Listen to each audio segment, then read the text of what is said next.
Hey everybody, welcome to Ready Set Drone, and I'm going to say a big howdy to my pal B, who's visiting from California and imaginary filming. Hat. Oh yeah. I'm sorry, I tipped the imaginary hat. Okay. We're in Austin. Yeah, perfect. It was a cowboy hat, right? Yes. All right. I did it from here. So B is visiting, and we're shooting some videos together. And B is a professional Part 107 certified FAA drone pilot. He is also involved in a lot of projects, shoots for fairly big brands around the world, has a lot of knowledge and experience in this area, also has his own YouTube channel that you should check out called Droner. But my point is, I'm going to do an interview with him today and ask some questions that I'm sure everybody wants to know about being a professional drone pilot and what that means. So stay tuned and check it out.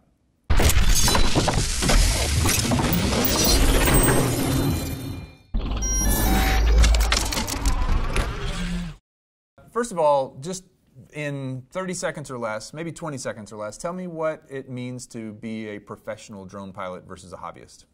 A professional drone pilot is somebody who gets paid to fly. Excellent. That was less than 30 seconds. I like so if you're out flying and you're just doing it with your friends and having fun, that's one thing. If you're getting paid to do it, or I believe, according to the FAA, even if you're not getting paid, but you are doing it for the purpose of promoting or marketing something, whether that's real estate or marketing efforts for a business or something like that, even if you're not getting paid, that's considered professional work. And there's a bit of a gray area, but it's probably smart if you have your license at that point. Yeah, it's better to be safe than sorry, for sure. Absolutely. So let's start with some of the tips and tricks that you know. What are some things you do in terms of maintaining and kind of steps you follow every time you fly? Yeah, I mean, first thing I'd say is that it is a huge benefit to have a team. I am a professional drone pilot, but I am not my whole team. I'm not the person that's going to show up every single time. It's like by myself. I never show up by myself. I have a team. And that team is really important because having a community of drone pilots that you work with helps you keep the maintenance on your drones up, helps you keep updated on everything that's going on, and helps you to find, pretty much any errors that are going on. Just like flying an aircraft, every single time we fly, we have a pre-flight checklist. We go through, we're looking at propellers, looking for nicks on the propellers. We're looking for anything on the body that makes us feel uncomfortable, looking at the batteries, make sure there's no lumps, there's no punctures, there's nothing, especially on the batteries. And also just going through and making sure all the systems are right, making sure our controls are right, and just going through and calibrating everything. Software is updated. Software is updated. There's a lot to it, especially when you're flying the Inspire series. It's not like flying a Mavic. A Mavic is just like, boom, unfold it and fly. It's like the Inspire. I mean, you'll run into the same thing, not to contradict, but the Mavic, I'll open it up, and if I haven't flown it in a couple of weeks, it might very well need software updates or firmware updates, and then you're like, oh, I wish I had done this before I came out here and had all these people waiting on me, That is the worst. Like, before you go out to fly somewhere, there's two different times you do a checklist. There's one checklist at home, when you're like, hey, I normally take my drone outside into my front yard. I make sure I just fly it, make sure it's okay, make sure everything's good, do a systems check the day before. Make sure that everything's updated. Batteries are charged, firmware's updated. All of it. You got to make sure everything is okay so that when you get to set, then you're not going to have to deal with an issue that you could have dealt with the day before. So that's a really big part of it is, doing all the pre-flight checklists beforehand and then doing it, of course, again, the day of. Now you mentioned, not to go into too much of a rat hole, but you mentioned nicks and propellers. I'm one of these people, my tendency is like to try and use something until it's just absolutely unusable. Why would you want to get rid of a propeller if it just had a small nick or it was bent a little bit or something? Well, it can do a couple different things. One of them is it can cause drift in the way that it flies, and the other one is that it can cause your drone to vibrate more. And the vibrating drone with the camera drone, that can cause issues with your image. And that's the biggest thing is like, it doesn't matter how you fly it. If you get a good image, then you're fine. As long as you're safe and you get the great image, then nobody cares how you flew.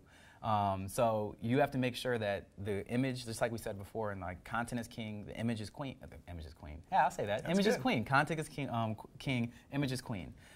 So you have to make sure that you take care of her, and that the nick propellers or having a propeller that's bent or something like that can influence your image quality. And you got to make sure that comes first and make sure your image quality is good. Fantastic. What about knowing the laws and getting permits and all that sort of thing? I mean, what are some things that like if someone hires you, what are some things you're going to help them avoid problems and such? Well, there's different kind of clients that hire you that have different levels of knowledge. Some clients know exactly, they've worked with drone companies before, they know exactly what they want, they've already gotten you the permits, they've already gotten the insurance, they just want you to show up and fly the bird. Those are the easiest clients, those are the ones I charge the least to, obviously. But then you have clients who've never worked with somebody who does professional drone flying before. You have people who just don't know anything about that. And they'll say, yeah, let's go flying. Like one time I had a client that asked me to fly literally in front of the takeoff strip of an airport. I'm just like, nah, I cannot do that. And that comes with, you know, being able to talk to them ahead of time and all that. But what you want to do is make sure that you are always on the best side legally you can be on. So even if you always want to, like you said, you have your Part 107, and then you research the area. So the first thing I ask a client when they ask me, oh, can you fly this for me? I'm like, when do you want me to fly, and where do you want me to fly, and what do you want me to do? If you ask those 3 questions, then you can do your own research. When, where, and what? Yep, when, where, and what. If you ask those the 3 W's.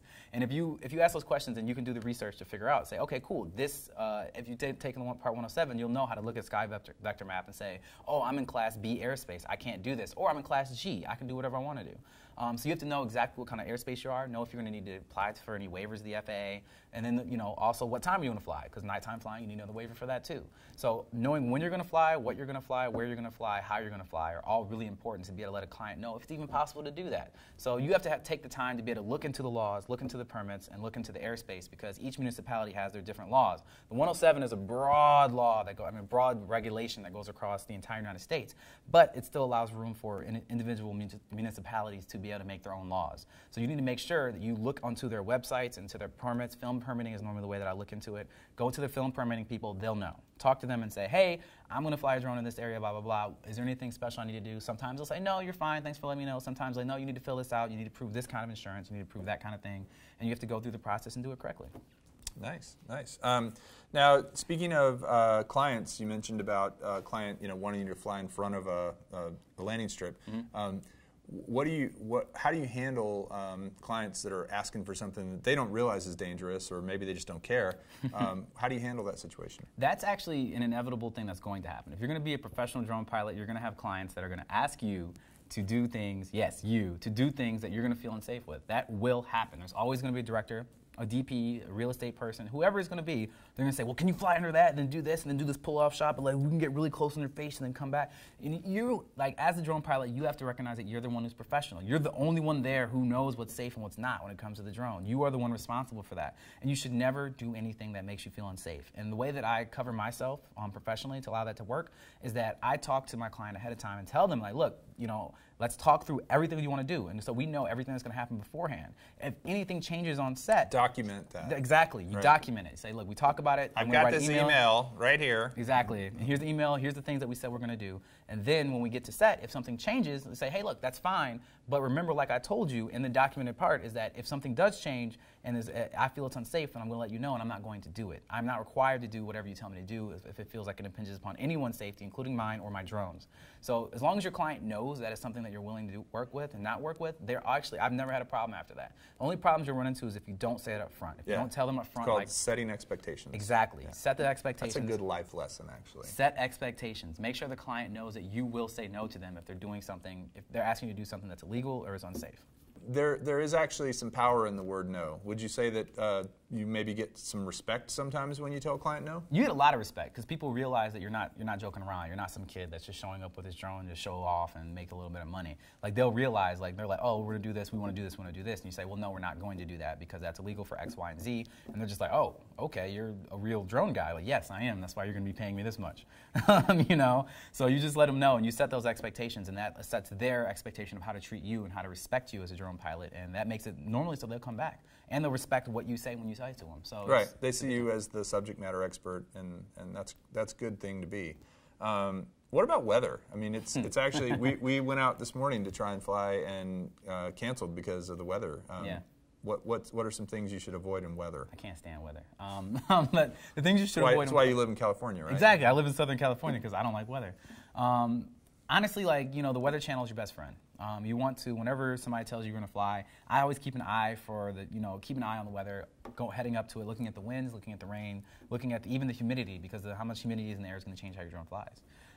You still can fly with humidity and all that. It's just going to change how it flies. So I just like to be aware of it. I'm a little bit nerdy with that. But you really need to know if it's going to rain or the chances of the rain going to be. And you need to let your client know that too, because they're not going to be thinking that. They're not going to be like, oh man, it's going to rain today. Because they're thinking like, oh, well, let's put a bag over the camera and we can shoot regular stuff. And yeah, the drone will be fine, right? No, drones normally cannot fly in rain. Like I won't fly my Inspire if there's any moisture around it because I have enough fun dealing with the maintenance and oiling that thing anyway. So I don't want to have to deal with getting water in those parts. So like, not going to happen. I'm just not going to fly. You know, I normally offer my client a backup day or something like that. But we also normally have great idea. Yeah, say look, you know, this is our alternate day. If there ever is an issue with like, hey, it might not work this day. And again, set expectations. Set that. You know, say, hey, look, if there is bad weather next week when we're planning to do this, the following Tuesday we can do it again. Yep. Does that work for you? Exactly. And if they say no, then you know you always have like again the way that you set it up and set expectations. Like, look, I told you that if it rains I can't fly. I'm gonna get paid either way if we don't have a backup day. So you need to know this. So this is gonna happen. So just setting that expectation and keeping an eye on the weather. You don't want to fly in high winds. Yeah, I was gonna say wind is one of those ones that you know you could have a beautiful day, sunshine and everything, but it could be super windy and.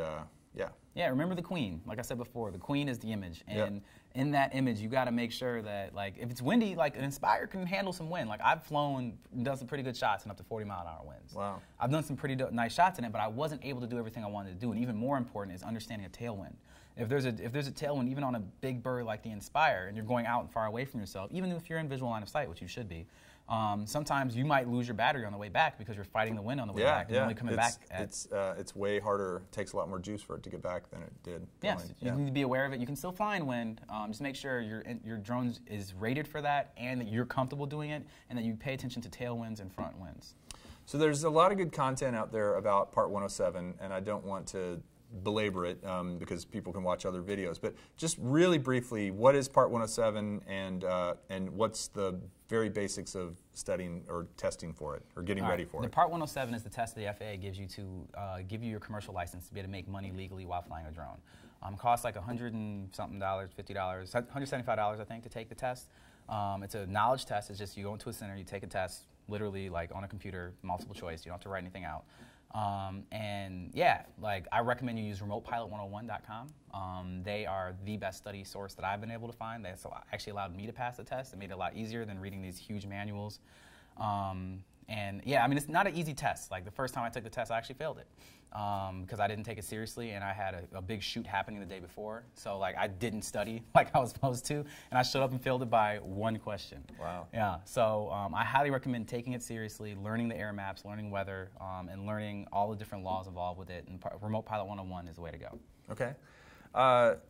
In terms of working with clients, you know, you work with a variety of clients, I'm sure, you know, from big companies to maybe individuals, real estate, et cetera. How do you price drone flying? You know, and with that, being cognizant also of wanting to get the value, but also not wanting to price yourself out of jobs. Exactly. Well, I actually did something that I think is interesting. I learned this in business school. Is what I did, because it's a really hard question to figure out. Like, how much do I charge to do this drone thing? First thing I had to figure out was like, well, first of all, I'm never going to fly alone. Like, I'm always going to have a visual observer or a camera person. I always need to have one person with me that I know knows the drones like I do. That's for safety reasons. That's for all the reasons. You're going to have two people, so you got to be cognizant of paying two people. You're paying two people, yeah. You're paying two people no matter when you fly. So you should always fly with two people, regardless of what drone it is. But the way that I figured out the pricing is I actually called a bunch of other drone companies in the area and just asked them, all just priced them out the same. What do they charge? Yeah, what do you charge? I was just acted like I was a client. I was like, hey, I'm thinking about flying here. That was you? I mean, pretty much. Secrets, yeah, and just like ask them, just like, hey, could you give me a quote? And then you just get a range of quotes from everybody that's in your area, so you know who you're going against. Right. You get a range of quotes, and then I just LA and Oklahoma City are probably a little different in terms of pricing, or LA and Austin. Exactly. Even, so. Yeah, depending on where you are, the prices change. In LA, it's obviously going to probably be a lot more because you're having like, well, I'm a camera professional, and then if you go out into the middle of Oklahoma or wherever, a place that doesn't have that many camera professionals or drone people, then it's it could be way more or it could be way less. It just depends on the market and what the need is. But that's what I did. I figured out what the market was where I was, and then working with my clients, you normally get a good feel for it because you throw a number out, you're like, I want $5,000 a day, and then nobody says yes. Then you're like, okay, might be pricing it too high. $4,899. Exactly, and the prices change. As the drones come out, the cameras get better, the drones get easier to fly. There's one thing that changes is that I have a flying partner who used to fly, since 2011 or 12. And he had to build his drones, the octocopters. And back then it was like half the price of actually flying a helicopter because these people were experts with soldering and electrical engineering and all that. They had to be all that to be able to fly a drone. Mounting a DSLR on the bottom of it. Exactly. It takes forever, and it takes all this time and effort and money to be able to build these things. And now it's like you can go to DJI's website and buy a raw recording drone for $7,000. Out the door. So it's just like, okay, and it has GPS and it has all these things. Yeah, the barrier to entry has gone down. It's much for lower. pilots. So it's just you got to be cognizant of that and really figure out what it is that you offer that makes it so that you're worth more or as much as everybody else. Awesome. Let's talk a little bit about digital workflow in terms of the files and the way that you manage files. I mean, at the end of the day, the product is those ones and zeros that you pull off the card. How do you ensure that you never end up with nothing? Yeah, so it's pretty much before you start flying, first thing you always do is format your card. That's one of the things on my checklist. Format the SD card, format the SSD card, whatever you're flying with. And then just have one of those conversations you have with the client up front is, what do you want me to do with the footage afterwards? And that depends on what kind of footage it is. The vast majority of drones are shooting the micro SD cards. So just like, cool, micro SD card, drop it onto a hard drive. Thanks for bringing your hard drive. Do you have a card reader? Do you have a laptop? I can bring a laptop. You just make sure you coordinate with them and figure that out. Now, there's also the other side of it where you have like the Inspire 1 RAW and the Inspire 2 have their own proprietary SSD cards.